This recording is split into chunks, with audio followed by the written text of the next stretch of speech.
Là, je suis en 3e. J'ai commencé les cours à 8h et je suis arrivée chez moi à 18h.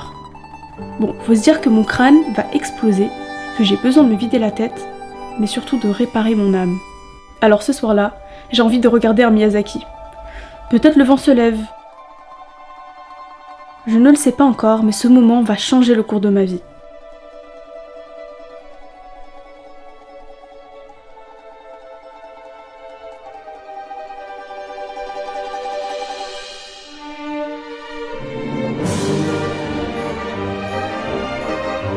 Oui, mais il n'est pas terminé. Je dois encore travailler sur le cockpit et sur le moteur. C'était mon dernier vol avant ma retraite. Le pic de créativité ne dure jamais plus de 10 ans. Pour les ingénieurs comme pour les artistes. Vivez pleinement vos 10 meilleures années, c'est tout ce que je vous souhaite. J'ai compris, je vais tenter de vivre. Je vais récupérer cette jeunesse qu'on me vole et surtout je vais récupérer mon temps. Je vais récupérer mes 20 ans, ma vingtaine, mes plus belles années de vie.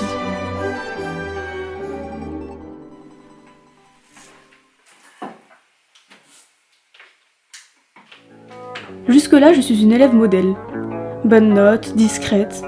J'ai toujours fait ce qu'on en attendait de moi, sans jamais remettre en question ni l'autorité, ni ma routine. Mais cette idée de vivre libre, de vivre des expériences, de se donner à fond et vivre pleinement pendant 20 ans, cette idée commence à germer dans mon esprit. Et plus cette idée prend de la place, moins je supporte de rester assise toute la journée à écouter des gens parler. Mais j'ai pas le choix. Je dois finir ma scolarité.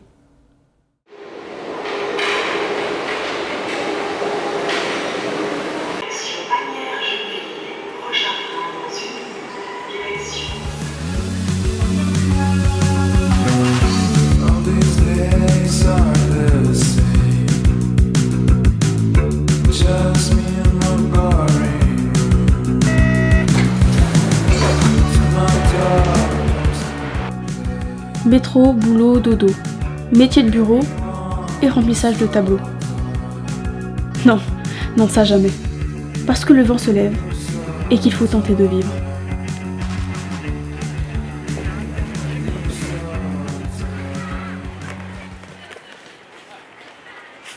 Ça y est, dernier jour d'école.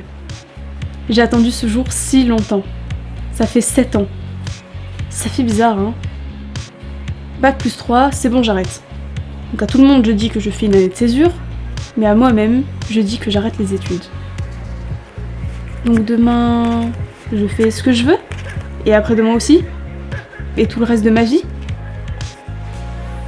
J'ai du temps, et j'ai tellement d'idées de projets, j'ai juste 3 de m'y mettre, je suis libre en fait.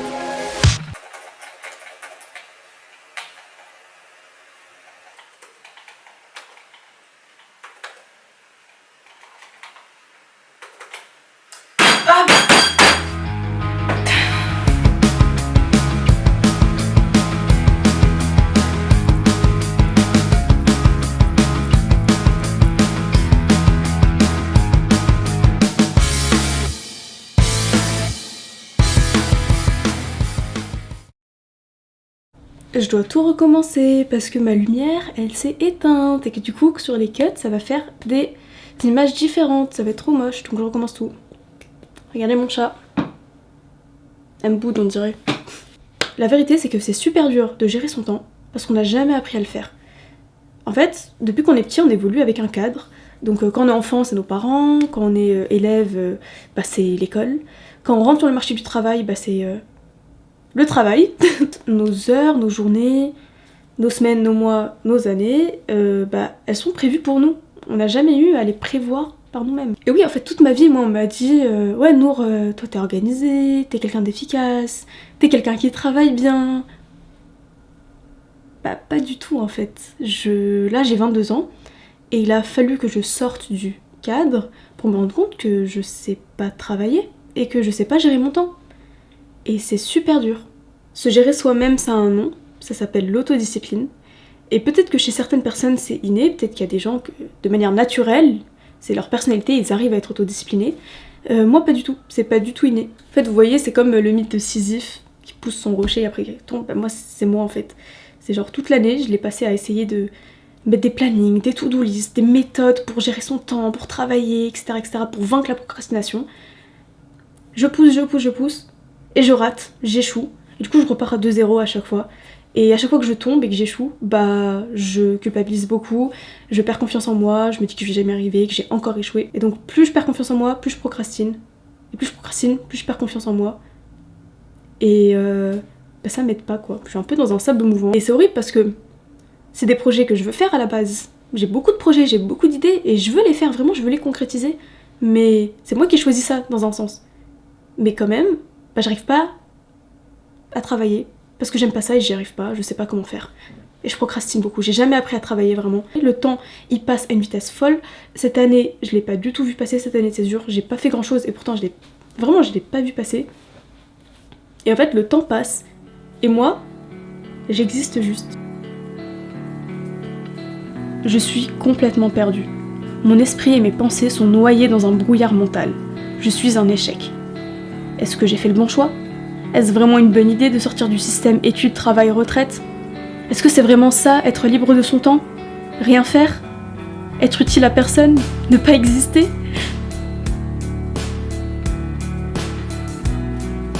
Bon, à défaut d'être coincé dans ma tête, je peux au moins bouger mon corps.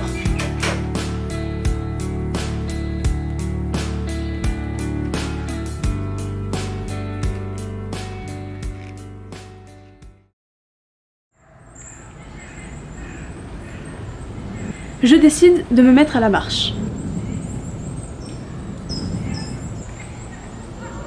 Marcher, ça a toujours été considéré comme une manière de résoudre les problèmes par les artistes, les savants, les poètes. Alors je marche, quotidiennement.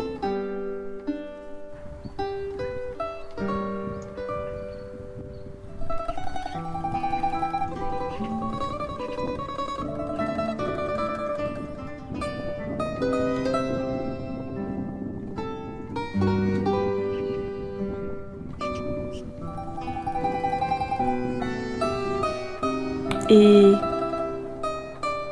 j'ai le déclic.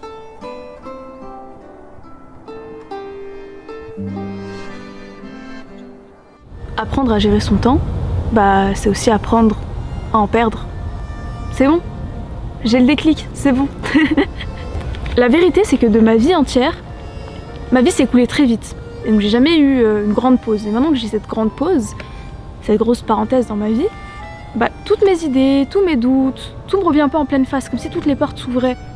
Enfin, bien sûr, évidemment que j'ai besoin de temps pour, vous savez, remettre en question toutes les idées, toutes les envies qu'on m'a transmises toute ma vie. Évidemment que j'ai besoin de temps pour apprendre à goûter à la liberté, évidemment que j'ai besoin de temps pour apprendre à m'autogérer, et bien sûr que j'ai besoin de temps pour tester des choses, expérimenter, me rendre compte que je les aime pas, changer d'avis, revenir en arrière, apprendre à me connaître tout simplement. Bah tout ça demande du temps.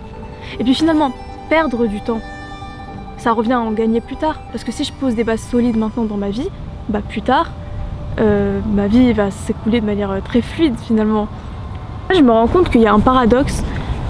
Enfin, je viens de le réaliser le paradoxe. C'est que j'ai voulu quitter un train de vie très moderne, très rapide, et voulu me créer une vie à moi, sur mesure un peu. Sauf que dans ma vie à moi, j'ai voulu m'appliquer un concept fondateur qui appartient à l'ancienne vie. Et ce concept-là, c'est un peu la productivité à tout prix.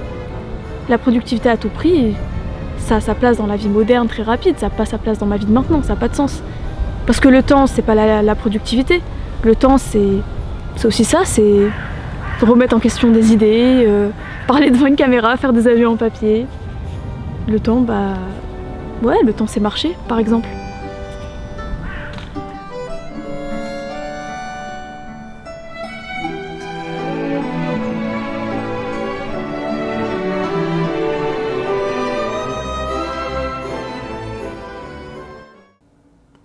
En fait, depuis que j'ai compris ça, ma procrastination s'est envolée. Vous vous rappelez du cycle dont je parlais juste avant, donc la procrastination et le manque de confiance en soi et la pression que je me mettais. C'est un cercle vicieux et je me suis dit bah pour casser le cercle, je vais commencer par la procrastination. Bon bah, j'ai fait des to-do list, des plannings et tout, ça n'a pas marché. Alors que si on résout en premier son rapport au temps, dans la profondeur, qu'on voit qu'on déculpabilise, enfin vraiment apprendre à déculpabiliser son rapport au temps. Apprendre à déculpabiliser le fait de ne pas être productif. Depuis que je culpabilise plus, bah bizarrement c'est beaucoup plus facile de faire des choses. Elles semblent plus atteignables et du coup je les fais plus rapidement. C'est bizarre hein. Et en fait c'est fou parce que l'année est passée super vite, mais avec le recul maintenant qu'elle est finie, je dirais que c'est une année où j'ai passé beaucoup de temps à l'introspection, j'ai remis beaucoup de choses en question. C'est une année où je me suis beaucoup reposée quand même, on va le dire. Et ouais, cette année de transition, bah, je dirais qu'en fait elle était nécessaire. Et que même si moi j'avais des plans particuliers avec des objectifs particuliers, bah, elle s'est imposée dans ma vie cette année-là de transition. Parce que visiblement bah, j'avais besoin de prendre du temps. Et que je le veuille ou non, c'est ce que j'ai fait. Titi, ma fille, ça va?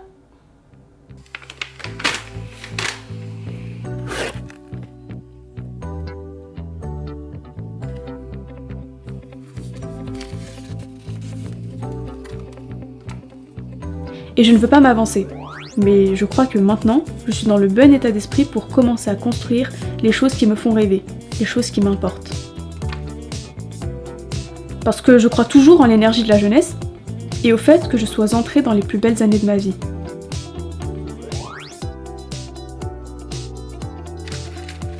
Parce que le vent se lève, qu'il faut tenter de vivre, et qu'on a chacun nos 20 années les plus belles.